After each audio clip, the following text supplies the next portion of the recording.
Hi, I'm Carl Danielson along with Coach Ed Carberry, and we are talking Southwestern College JAG football. Coach, first of all, I'd like to congratulate you on being the winningest coach in the history of Southwestern College. Tell us a little bit about it. Thank you very much. Well, it means a lot to get to that milestone, which is great, but it's not done by yourself, of course. Got a lot of great coaches, great players, all kind of buy into the program. And we have a process that we've been following, and we've been successful doing it. We did it at the high school level at Monte Vista, and now here at Southwestern. Folks, and I'll just tell you one thing. I was here for 11 years of it, and I got in on the second year, and there's one thing the coach always says, and that's he has a business plan, and believe me, that business plan has been successful here, and that's been a great job, Coach. Well, thank you very much. So you had a week off. And it's a week off that couldn't have come at a better time. Absolutely. Rested up, things are going on. But let's go back and talk a little bit about East LA. Well, East LA, we came out, we did a great job. I think we beat them 38-17. Had a couple exciting moments in the game where we blocked a punt for a touchdown. We ran a kickoff back for a touchdown. Then the very next play, they ran a kickoff back against us. So that was kind of crazy. A lot of penalties, not a clean football game. The head coach from East LA was kicked out of the game. Just total insanity. There was things like, you don't even see this, but maybe once a year where the player takes his helmet off on the field. They did it 3 times. They had a ton of bench warnings, get back off the sidelines. So we were lucky to get there and get out of there as well as we did. So, Coach, that offense, tell us a little bit of what happened in the game. Well, we had a great game. Overall, we scored a lot of points. We got some of those points. We blocked a field goal for a punt for a touchdown, and then we blocked or ran a kickoff back for a touchdown. So we did some good things there in the kicking game. D'Angelo Howard out from Indianapolis ran the kickoff back for a touchdown. He had 2 or 3 big catches and a fast run outside on a speed sweep. And so he set the tempo for us. Miguel Perez, old lineman, he started out there at center in this last game. He's from Valhalla High School. Played his first game there and started the whole game at center. Had played guard and tackle earlier in the year. So very versatile for him. DeMonte Morris started and played quarterback for us the entire game. If you remember, he was our bowl game MVP last year. And he threw a couple touchdown passes and got into a rhythm. Awesome. Yeah, Miguel, I've coached him, and he's really invigorated himself and made him into the player that he is now, and we should all be very proud of him. Defensive-wise, so that defense is just always rocking. Tell us a little bit. We're still on the right track there defensively. We put a lot of pressure on there, kind of a one-dimensional team. They threw the ball probably 90% of the time, so our guys got out there and got after them. We had Cameron Hansen from Mount Miguel did a great job, led the team, and he was the defensive MVP this last week. Awesome. A lot of pressure on the quarterback, a lot of people running around, so it was quite a game. Well, that's great, Coach. So now we're moving in this week. Let's talk about it. All right, league starts. We're all 0-0. Right now going into league in the preseason, the Jags are tied with Riverside. We're both 4-1 right now, and then Saddleback is 2-3. Saddleback's are this week's opponent. They've lost to Canyons, which is 5-0, and to Ventura, who is 4-1, and they lost their other game 4-1 also. And so they're trying to pick up the pace and come in here and take the first game of the league season, and we got to battle them against that. Defensively, what are they running? They're a 3-3 stack team. That seems to be the popular defense that everybody's running against us. They've got great speed, very physical up front. They're not big, but what they do is they get off on the ball real hard. They're front 7, and the defensive linemen do a great job of striking and separating and getting off blocks. In the past, it was a 3.5-hour blitz period. This last few games, they haven't blitzed as much. The last team they lost to was to 4-1 Mount Sac. And so they're trying to find themselves, and and who they're going to become for the last part as we go through the second half of the season. Offensively, they're a spread racehorse kind of a team. They are a mirror of the Jags.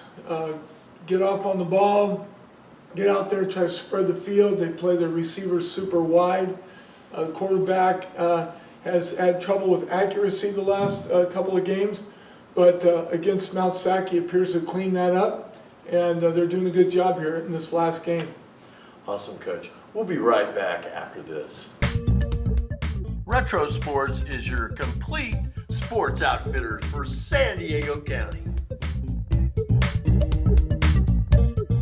Retro Sports is at 9100 Fletcher Drive in La Mesa.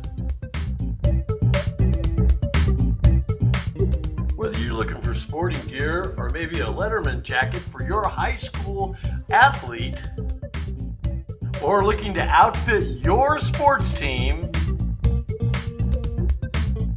or looking for gently used exercise equipment, Retro Sports is the place for you.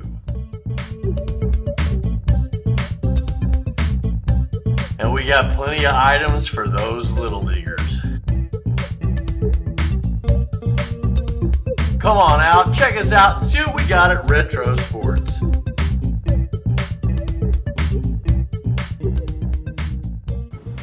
All right, we're back. Coach, special teams, like good week for special teams. Well, play great defense and special teams and run the ball effectively is a great way to move the team forward and be successful. We had another great special teams night. Blocked a punt for a touchdown, ran a kickoff back for a touchdown. D'Angelo Howard, who I mentioned before, took it back. Then a big difference for us now is Peyton Hudzig from Mar Vista, who's moved in as the long snapper, and he's created a lot of consistency there. Cameron Kane from Santana took his spot and is now our holder, and he's doing a great job getting things done there. And Jaime Medina had another dominating performance, punting the football and kicking off all the way into the end zone. He's from Point Loma High School. So a lot of area guys contributing to the success of an area school. It's a great mix-up. Jaime really seems to have some accuracy as far as, and I know, for being, we've coached together and what we know together, like when you tell him, Jaime, kick here, I mean, you can tell he's kicking there, and it's just an amazing thing to watch him do that. The other thing that I would like to say is just the way he punts and gets us out of trouble is just, wow, you can't say enough about that. Well, he's averaging close to a little over 40 yards a punt, and he gets great height. They had a couple dropped by our opponent because they can't, in their own practices, they can't get the ball high enough in the air. So you see it coming down, and it's like a bullet coming down off the Empire State Building. The guys are really fighting it, trying to catch it, because it's coming out of the lights and down into the lights. So that's been a big headache. I think he had one, I want to say 67 yards this last week against ELAC, and really set the tempo for playing defense and getting that stuff done. New father Clyde Logan's doing a heck of a job with the special teams. I'm watching those kickoffs, and they're just pinpoint down there. Guys are running through. I'm watching NFL games on Sunday, and I'm going, oh, this is the same stuff we're doing. And they're running through, they're kicking to points. Clyde's doing a great job on that and on the punt also. He handles all the special teams, and he picks assistant coaches to come and work with him within that group, so everybody has a buy-in into special teams.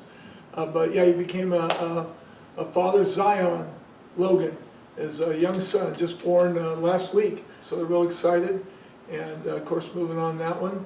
I think the other thing, when you talk about Jaime punting the ball, he has that Aussie punt down pat where he kicks it in reverse spin, comes down, and it sticks right on the inside the 10-yard line virtually every time. Yeah, having a great punter or a great kicker is just a great thing. Along those same lines, coaches, and you and I have been together for a long time, but the family essence of a coaching staff is such a wonderful thing. I mean, we've seen our kids grow up together, and obviously Junior and his family, and we've known them. And to see Clyde, I mean, you got Clyde as a player out of the Marine Corps, and then he plays for you, goes on, plays for the Bengals, comes back, Coach is here, and then we see him get married, we go to his wedding and everything, and get to know his wife, and then now the child, and I mean, we've seen this so many times. It's, you know, it's a fulfilling thing. A lot of people don't understand coaching staffs, and you know, they see us like on Saturdays, and they think, well, these guys do this. It's a family affair, right? Oh, everybody's got to get along. There's a lot of personalities, a lot of testosterone out there, you know, on the staff, on every staff. And so being able to subjugate yourself for the benefit of the team and the coaching staff, it's hard to do some days, but that's what the great staffs do and the great programs do. Well, this guy is the mastermind of keeping people together, working hard, and again, have a great game this week, and let's go get them. This is Carl Danielson along with Coach Carberry for JAG Football.